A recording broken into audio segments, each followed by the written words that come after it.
Baseball for All is a nonprofit organization that provides meaningful opportunities and instruction in baseball, especially for girls. Baseball for All's Executive Director Justine Siegel is the first woman to coach men's professional baseball.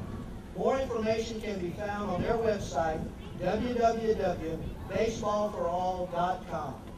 And now, for the two greatest words in the game of baseball, play ball!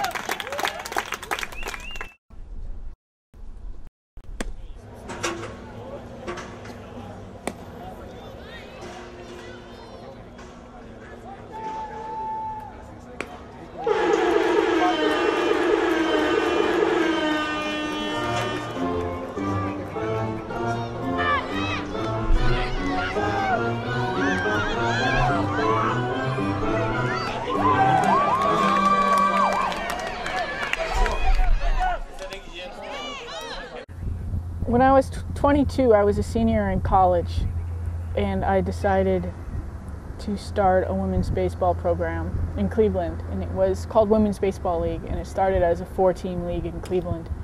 And every year it just grew in scope. The first year was the league. The second year, I think we had a semi-pro team. The third year, we really became an international advocacy group, traveling and consulting different countries on how to start programs. And a couple years ago, we changed, or I think it was actually last year, we changed to Baseball for All, which is a name that I chose because it really says what I mean. Baseball is for everyone. I think that when we play boys teams, that it's as much of an experience for them as it is for us. And the reason why it's important that girls play baseball is because as girls become empowered, boys get more opportunities. Often it's thought of as girls are crunching down on the boys' opportunities, but when we both become happy and empowered people, our society becomes better. And that's why it's important that girls play baseball, that they follow their dreams just like boys do, and that boys can follow their dreams and as girls do, whether it's in non-traditional areas such as nursing or dance. It's about the opportunity to be who you want to be, regardless of whether you're a male or female. Well, I've had coaches pushing me towards softball and wanting me to get away from baseball because they'd be saying like, oh, you'll eventually have to move over anyway, so you might as well go now. I've had players ask me why I play boy sports. I have to ignore them and just keep playing my best. Yeah, I've experienced a lot of problems, mostly from the parents and the kids, not mostly from the coaches, because I think they can understand why I'm out here and why I'm at the high league that I'm at, and yeah. You don't deserve to be out here. They've said so many things that I just forget about it as soon as I hear them. As long as a girl tries just as hard to keep up as the boys do, I think they'll be fine. I mean, a lot of girls are actually really talented in baseball, and a lot of boys aren't. So it's almost like the same thing as like a girl playing Little League and dominating over the boys in Little League than a boy dominating in Little League. It's like, there's no difference, just people are more fascinated by it. Why do you think it is that some coaches and stuff don't want girls to play baseball? Because I think a lot of coaches think girls are more fragile and it's harder for them to make plays or to hit the ball, but there are a lot of really strong girls, big girls out there who can hit the ball really well.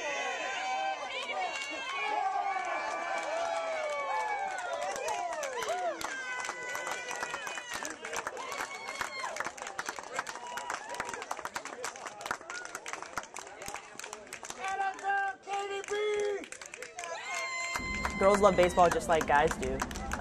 And I know that there's a lot of opportunity in softball, but softball is a very different game than baseball. And so giving women the opportunity, and girls especially at a young age, the opportunity to play with other girls makes a huge difference. And I wish I had it when I was younger. I didn't fall into this until I was in my mid-20s. But some of these girls on this team are young and they have an opportunity to play for many more years.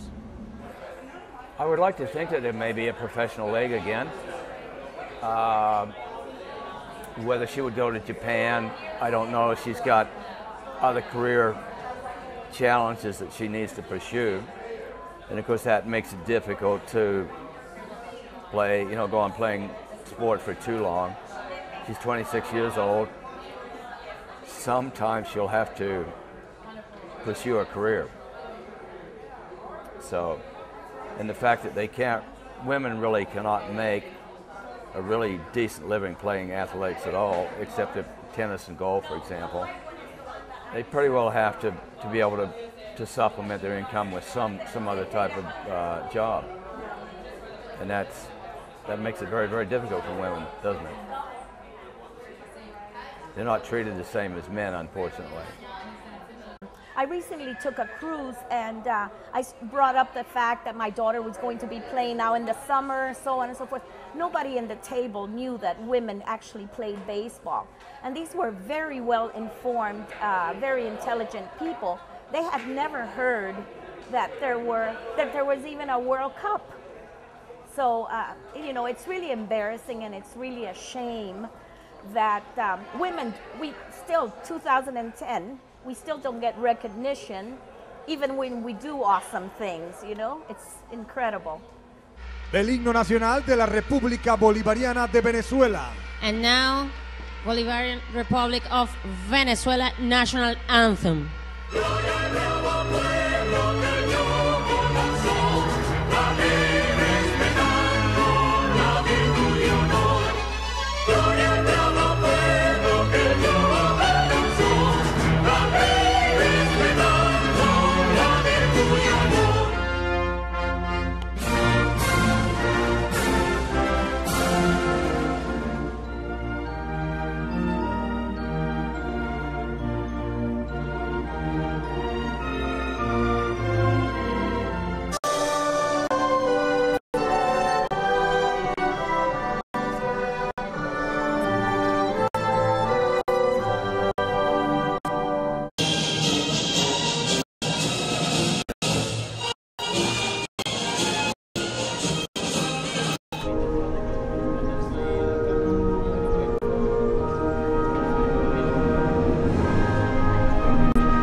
In the societal boundaries that we do have, I think by being bold enough, brave enough to challenge those boundaries and go out and play a sport that they say, well, you don't really need to play that, you can play this. Well, they don't have to play this. They can play what they want. And they have to be very strong individuals to do that. They have to fight a tremendous battle to be able to put themselves in a situation where they can continue playing baseball. In the long run, if there's something that can happen that we can increase more interest in baseball leagues, recreational leagues, you have to have a good sound foundation of recreational leagues before you can ever move to the next really high competitive level. That would be fantastic. It's not going to happen in the high school systems. I mean, they're dropping sports all over the nation, and to add another sport would be next to impossible, which is too bad, but I've been a teacher, coach in high schools for 38 years. I've seen a lot of great programs get dropped and not brought back. They don't bring on new programs. So women can umpire just as good as men can. There's no question. Yet the rigors that they have to go through to get to the top is so difficult, and they make it more difficult for a woman umpire than they would a man, even though the men, there's some outstanding umpires that never got to the major leagues because it's a tough road to hoe. But there's so much abuse you get from the fans, so much abuse you get from the players and the managers, which to me I think is kind of uncalled for, but it's just an absolute mind-boggling experience. And I'd like to see it not be quite that way, but that's where we are.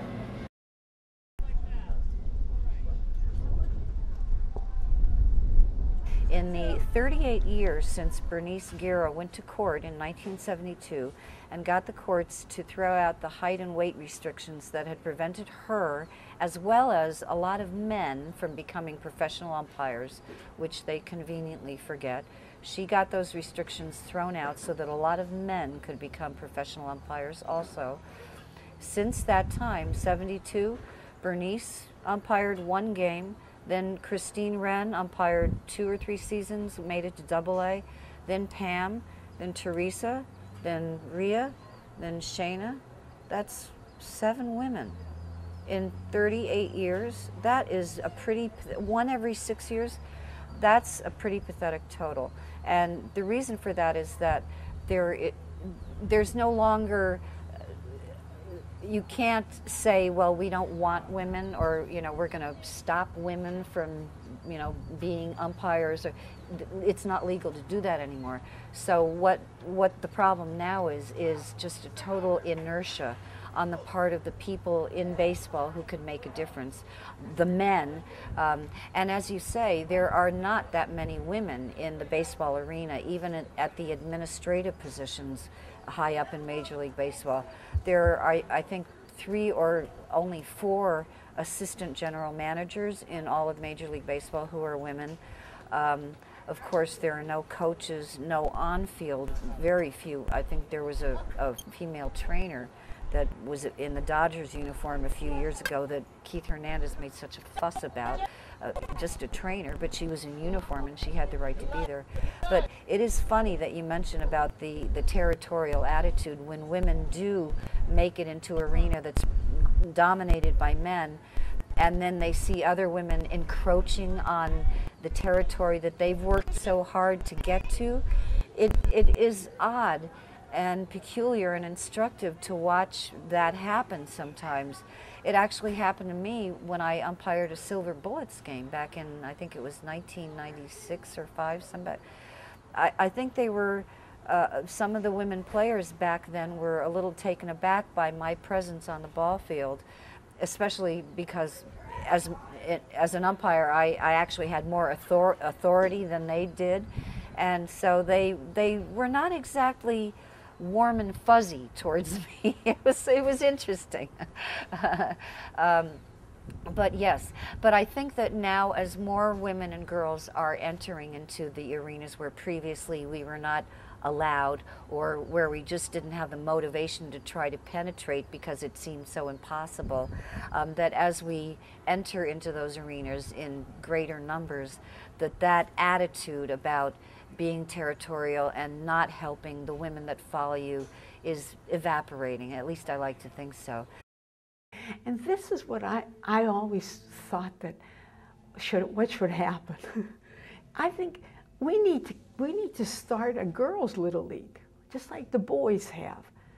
We need to bring these girls up in baseball like the boys are brought up in baseball at 7, 8 years old when they start little league.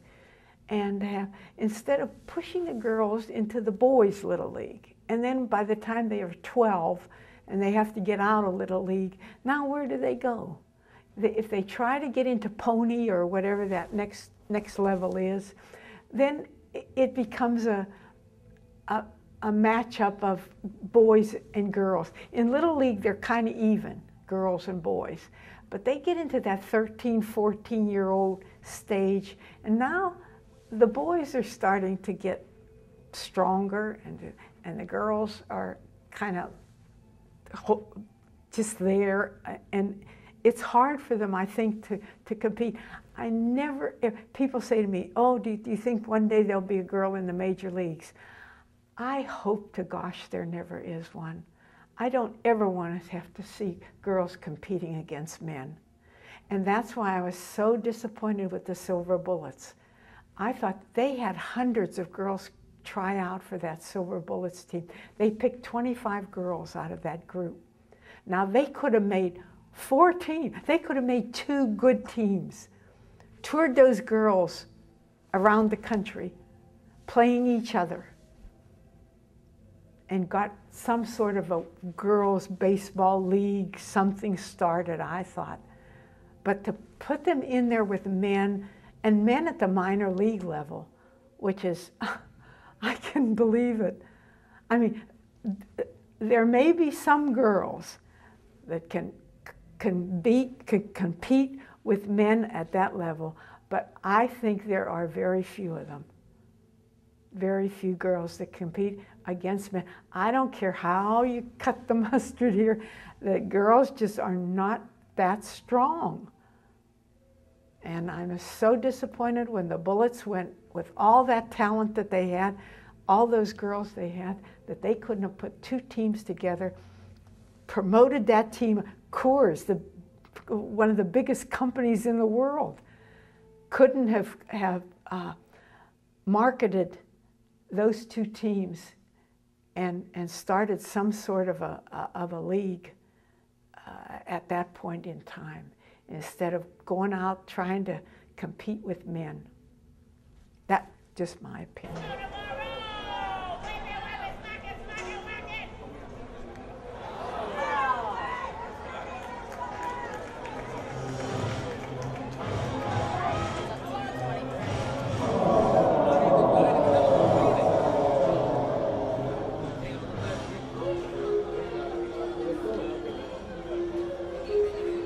Y con las 12 chicas del equipo norteamericano de los Estados Unidos llega la cámara de bateadoras Tamara Hall.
Well, as many of you know, that movie A League of Their Own was based on the players from the All-American Girls Professional Baseball League. And it's my pleasure to introduce to you 2 players from that league. Please welcome Shirley Berkovich and Dr. Dolly Brumfield-White. But to make you aware of the fragile time and history that we're having, I refer to us as a diminishing resource in telling our story, because we're losing now on an average of 1 of our players a month. There were only few over 600 girls to have the opportunity to play in our league. We have now around 200. And so we're constantly in need of having new people that want to help us protect our legacy to join us as associate members and come to our reunions, which next year will be in San Diego, and just enjoy supporting the association. You can get that by our website. If you're interested, go to the www, which this generation talks in, and it's rather new to us, but take the aagpbl.org is our website. You will get the information that you need. If you're just interested in our league, so much more history is given on that website. That's the way you speak today. See the website, you know. I don't think we're Facebooking and Twittering, but we are on the website. And if you are interested, we'd love to have, in fact, we have men. Don't think you guys aren't left out. A lot of our members, associate members, are men. One that comes to my mind, if you go to the women in baseball, and you see the gal in the pitching position. Some of you have seen that display. In the movie, she was the one who lost her husband, later found in an Italian hospital, went on to have 4 children, 3 sons. Her sons are members of our Players Association as associate members, okay? So we'd love to have you. If you like what we're trying to protect is our legacy and our place in history of the game of baseball.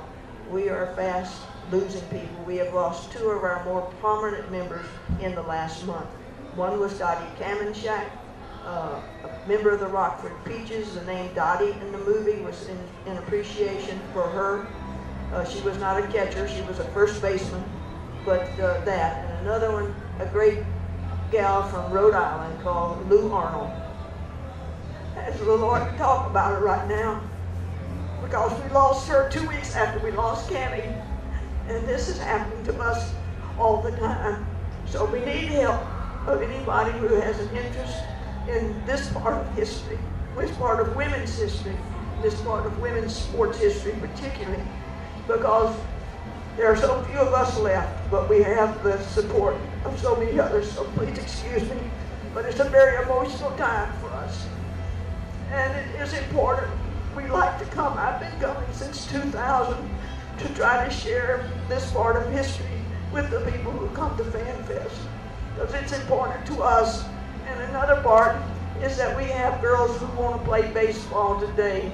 Don't deny them the opportunity. Our USA women's team will be in Venezuela next month, playing against 12 other nations in the World Cup of Women's Baseball. It's a part of the international scene today. So let's get the girls in America, give them a chance to play. Don't just make them play softball. Softball's a great sport, let them play that, great, but don't tell the girls they can't play baseball. I remember as a coach that they told me when I was coaching track and field, I could only make a girl run a half mile in 880.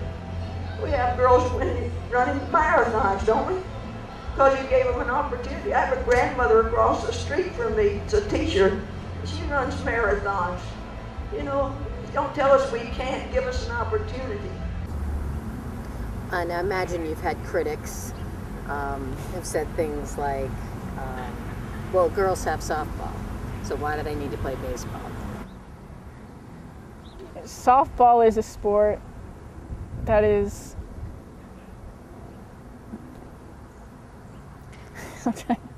I hate softball. You know, I mean, it's still the same message. You know, if girls want to play softball, they should be allowed to play softball. Boys want to play softball, they should be able to play softball. But there are girls who want to play baseball. And, you know, that's what I've dedicated my life to, is just this idea that if girls want to play baseball, let's give them that opportunity.